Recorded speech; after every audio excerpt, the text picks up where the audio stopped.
جانتے ہو محبت کیا ہے؟ جب وہ تمہیں اپنی زندگی سے نکال دیں اور تم اپنے دل کو چیرتی ہوئی تکلیف کے باوجود لبیک کہو، جب وہ تمہیں بنا تمہارے کسی قصور کے تمہیں اگنور کرے اور تم اس پر صبر کر لو لیکن تم سے ان کے خلاف کچھ سوچا نہ جائے، جب ان کے خلاف بولنا چاہو تو تمہاری زبان اور جب لکھنا چاہو تو تمہارے ہاتھ بغاوت کر جائیں، جب کوئی ان کے خلاف کچھ بول جائے تو تم ان کی عزت اور حرمت کی خاطر اس انسان سے لڑ جاؤ، میں نے یہ سب کیا ہے، تب جا کر مجھے دل کے کسی کونے میں اطمینان محسوس ہوا ہے۔ اس نے چھوڑ دیا تو کیا ہوا، محبت میں نے بھی کی تھی، محبت کے کچھ تقاضے ہوتے ہیں، محبت قربانیاں مانگتی ہے، کبھی روح کی تو کبھی جان کی اور کبھی خواہشات کی۔ خود کو بدلیں، آپ کا رونا، آپ کا اداس ہونا، آپ کی محبت جذبے اتنے غیر عام نہیں ہیں کہ ایک انسان کے پیچھے ضائع کریں، مانا کہ یہ تکلیف برداشت کرنا بہت مشکل ہوتی ہے مگر وقت گزرنے کے ساتھ کم ہوتے ہوئے ختم ہو جاتی ہے۔ شرط یہ ہے کہ سوچوں پر قابو ہو، آپ کی شخصیت کوئی گری پڑی شے نہیں ہے کہ کوئی آپ کو چھوڑ دے اور بھول جائے پھر بھی اس کے پیچھے جاتے رہیں، آپ اپنے جذبوں کو پہلی اہمیت دیں گے تبھی کوئی دوسرا دے گا، لیکن ایسے کمزور بنیں گے تو روتے رہیں گے، پیچھے رہ جائیں گے کہ بے قدرے ہو جائیں گے، اس لیے اٹھیں، مسکرائیں، خود کو بدلنے کی کوشش کریں تاکہ کچھ لوگوں کو پچھتاوے کے مستقل مرض میں بھی مبتلا کر سکیں۔ زندگی انمول ہے اور خاص طور پر آپ اور آپ کی عزت نفس۔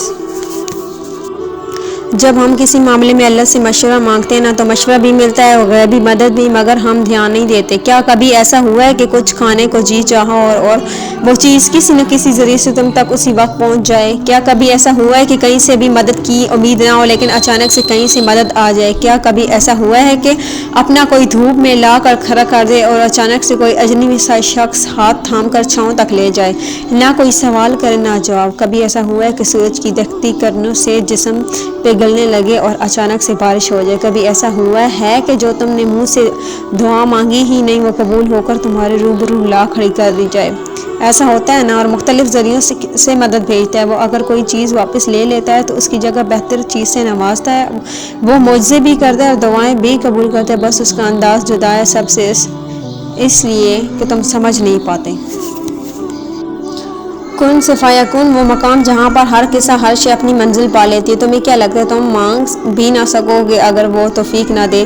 وہ تمہیں آزمائے گا اور تمہیں اس کا بہتر اجر بھی دے گا، بس کبھی غلط گمان نہ رکھنا، دیر کا مطلب انکار نہیں بلکہ انتظار ہوتا ہے۔ بہترین وقت کا اللہ نے ہر چیز کا وقت مقرر کیا ہے، کوئی چیز نامقرر وقت سے پہلے ہوگی اور نہ ہو سکتی ہے۔ تمہارا کام صبر اور شکر کرنا ہے، اللہ صبر کرنے والوں کے ساتھ ہے۔ ایک روزے دار کی طرح صبر کرو جب وہ کسی دسترخوان پر بیٹھا ہوتا ہے، مشروبات اور عظمات، کئی قسم کے کھانے اس کے سامنے پڑے ہوتے ہیں اور وہ صبر کرتا ہے۔ اذان اور اپنے رب کی اذان کا وہ اللہ ہے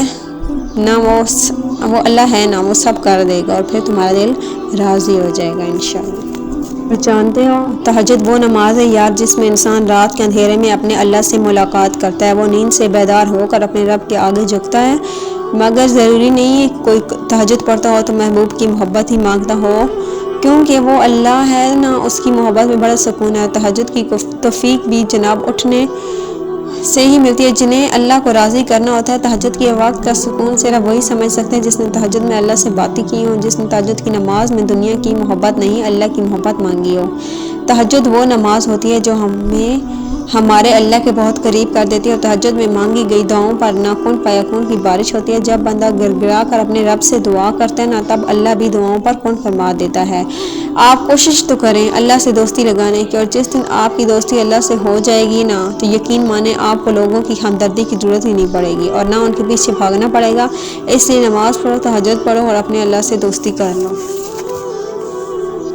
اکیلا چلنا سیکھو، زندگی میں ہمیشہ اکیلا چلنا سیکھو، اگر گر جاؤ پھر خود اٹھو، پھر گر جاؤ پھر خود اٹھو، لیکن کبھی بھی دوسروں کا سہارا نہ لو۔ جس دن اکیلے چلنا سیکھ لیا نہ سمجھ جاؤ کہ زندگی ہر بار تمہاری جیت ہوئی اور تم سے مضبوط انسان اس دنیا میں کوئی نہیں۔ اپنے بچوں کو بھی سکھاؤ، بچے جب تک گرے نہیں انہیں تکلیف کیسے محسوس ہوگی، وہ آپ کے بغیر کیسے اس ظالم دنیا کا مقابلہ کریں گے۔ کبھی سوچا ہے محبت میں سکون کیوں نہیں؟ کئی لوگ ہمارے ارد گرد محبت میں ٹوٹے ہوتے ہیں، بہت لوگوں کو محبت مل بھی جاتی ہے لیکن سکون نہیں مل پاتا۔ کبھی سوچا ہے سکون اور محبت ایک ساتھ کیوں نہیں ملتے؟ کیونکہ ہماری محبت کی وابستگی انسانوں سے ہوتی ہے اور بشر کو بشر کی محبت نہیں جچتی، بشر کو صرف واحد کی محبت جچتی ہے، بس یہی وجہ ہوتی ہے کہ ہماری محبتیں ہماری طرح نامکمل رہ جاتی ہیں۔ بندے کی محبت زمین پر لا گراتی ہے، روایت کی محبت آسمانوں تک لے جاتی ہے۔ اس لیے ہمیں انسان کی محبت جو ہے نا بڑا ذلیل کرواتی ہے۔ یہ اصل میں ٹھوکر ہوتی ہے جو ہمیں لگتی ہے، یہی ٹھوکر وسیلہ ہوتا ہے اور صرف صراط مستقیم پر آنے کا۔ اس لیے انسان کو چاہیے کہ وہ ایک ٹھوکر پر ہی سنبھل جائے، اور سب سے بڑی تو بات یہ ہے کہ آپ کا رب آپ کو ایک بار گرا کے ہمیشہ کے لیے اٹھانا چاہتا ہے۔ اس کا مطلب سمجھتے ہو؟ مطلب آپ اپنے رب کو یاد ہیں، اتنے گناہوں کے بعد بھی وہ آپ کو سنبھالنا چاہتا ہے۔ جس روز میں نے آپ کو بھولنے کی بات کرنی تھی نا اللہ سے، اس روز ہر لفظ پہ آپ کا خیال آیا، ہر دعا پہ آپ یاد آئے، نہ آپ کو مانگنے کی طاقت تھی نہ بھول جانے کی ہمت۔ پھر میں نے ہاتھوں کو اللہ میں اٹھایا اور زار زار رونے لگی۔ دیکھیے نا، یہ آپ کس مقام پہ لے کے آئے ہیں مجھے، کیسی گرفت ہے یہ محبت کی کہ گرنے کو راضی ہو گیا دل، لیکن اٹھنے پر آمادہ نہیں ہوا۔ جب تھک جاتی ہوں نا تو سوچ لیتی ہوں کہ آج یہ قصہ ختم کر دوں گی، اتنا زوروں سے روتی ہوں کہ ساری شدتیں آنکھوں کے راستے سے نکل جائیں گی، ان یادوں کی قید سے آزاد ہو جاؤں گی۔ اور جب سجدہ کرتی ہوں تو یوں لگتا ہے جیسے کوئی آس اب بھی باقی ہو، جیسے اب بھی یہ کہانی مکمل ہو سکتی ہے، جیسے اب بھی نصیب بدل سکتا ہو۔ میں نے اللہ کے فیصلوں سے کبھی اختلاف نہیں رکھا، میں نے کبھی اس کی رضا کی بے ادبی نہیں کی۔ اگر دعا مانگتی ہوں تو یہ سوچ کر مانگتی ہوں کہ وہ میرا بادشاہ اور میں اس کی غلام ہوں، جو اس کی اس بات پر یقین کے ساتھ آئی ہوں کہ میرا بادشاہ دنیا کے سارے بادشاہوں سے برتر ہے اور رحیم ہے۔ اس توکل کے ساتھ اس کے سامنے جھولی پھیلاتی ہوں کہ وہ خالی ہاتھ نہیں رکھے گا، اسے یا تو جو مجھے چاہیے اسے بھر دے گا یا مجھے اپنی چاہت سے نواز دے گا۔ رونے سے انسان کمزور ہو جاتا ہے، لوگوں میں مذاق بن جاتا ہے۔ رونے سے تو حالات نہیں بدلتے پیارے، اور بہت سے ایسے طعنے اور فضول باتیں سنے انسان اپنے جذبات دل میں دفن کر کے تو اندر سے ختم ہو جاتا ہے۔ دل پر اتنا بوجھ کیسے اٹھائے پھرتا ہے، اور ویسے بھی رو دینے سے یا دل کی بات زبان پر آنے سے دلی سکون تو مل جاتا ہے۔ ویسے دل اتنا بوجھ برداشت کر بھی جائے تو یوں دل برداشتہ ہو کر انسان رو ہی دیتا ہے، کیونکہ آنکھیں تو اس کی بات پر ساتھ نہیں دیتی۔ انسان میں احساس باقی نہیں رہتا، وہ سخت جان بن جاتا ہے۔ جس انسان میں دوسروں کا احساس نہ ہو وہ در حقیقت انسان نہیں ہوتا۔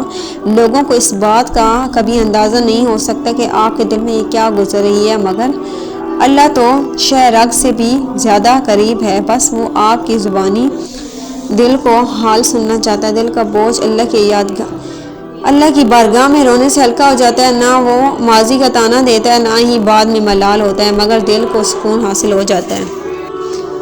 آزمائش تب شروع ہوتی ہے جب کوئی چیز جان سے زیادہ پیاری ہو جاتی ہے، جب اس چیز سے خود سے بھی زیادہ محبت ہو جاتی ہے، پھر اللہ اس محبت کا امتحان لیتا ہے، آخر اس چیز کے لیے کتنا صبر کر پاتے ہو، کہ اس جنون کی حد تک پہنچ پاتے ہو۔ اور سب سے بڑھ کر یہ کہ کہا کہ اللہ کے انتخاب پہ خوش ہو جاؤ۔ اللہ کو تمہاری عبادتوں کی ضرورت نہیں ہے،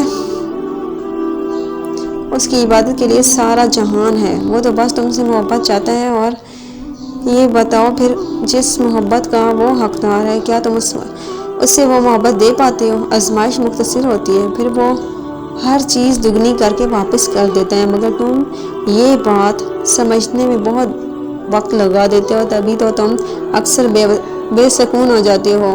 امتحان تو تب ہی ختم ہو جاتا ہے جب تم آگے بڑھنا سیکھ جاتے ہو۔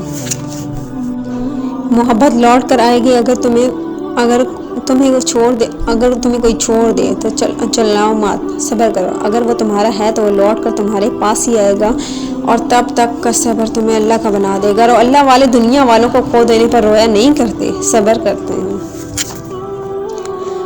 جہاں اتنی تکلیف برداشت کی ہے نا، یہ سن کر بھی برداشت کر لینا، جو آپ کو چھوڑ کر گیا ہے وہ آپ کا کبھی تھا ہی نہیں۔ اچھا چلو بتاؤ، اپنے کبھی چھوڑا کرتے ہیں؟